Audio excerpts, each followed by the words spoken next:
উনি গণতন্ত্রের বাতিঘর। রহমান সাহেবের প্রথমত যেটা আমার মাথায় আসে সেটা হচ্ছে উনি হচ্ছে গণতন্ত্রের টর্চ বেয়ারার,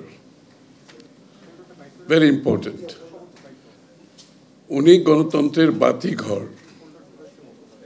এটা ফ্যামিলিতে, ইট রানস ইন দ্য ফ্যামিলি। গণতন্ত্রের, বহুদলীয় গণতন্ত্রের প্রথম উদ্যোক্তা যিনি প্রবর্তন করেছেন জিয়া রহমান সাহেব, সবাই জানি আমরা।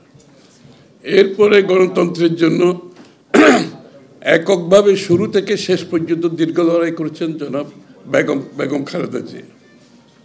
স্বৈরাচার বিরোধী আন্দোলন কোনো কম্প্রোমাইজ করে নাই, যে জন্য আপসহীন নেত্রী হয়েছেন গণতন্ত্রের জন্য।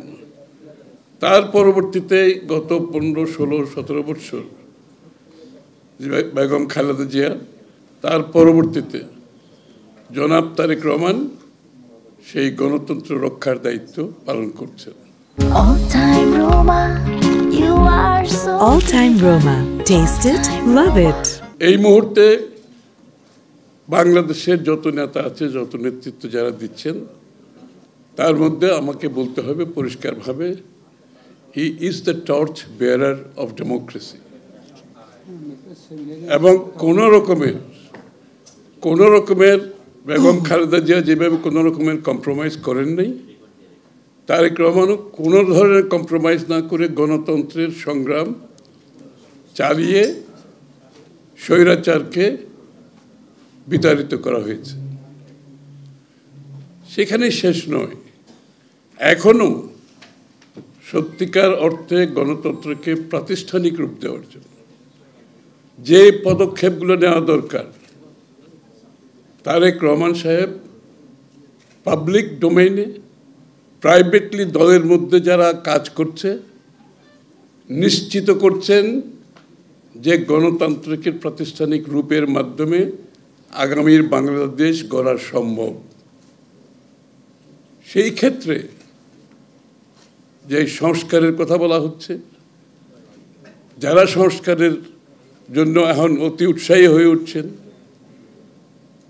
সকলের জানা উচিত, অবগত থাকা উচিত, এই উদ্যোগ দেশনেত্রী বেগম খালেদা জিয়া ভিশন 2030 মাধ্যমে নিয়েছেন 2016 সালে। এবং সেটা বাংলাদেশ, হাসিনা পরবর্তী বাংলাদেশ কি হবে, কি করতে হবে, সেটাকে মাথায় রেখে করেছেন। এবং এটাকে যদি ভিশন বলা না হয়, কাকে ভিশন বলবেন আপনি?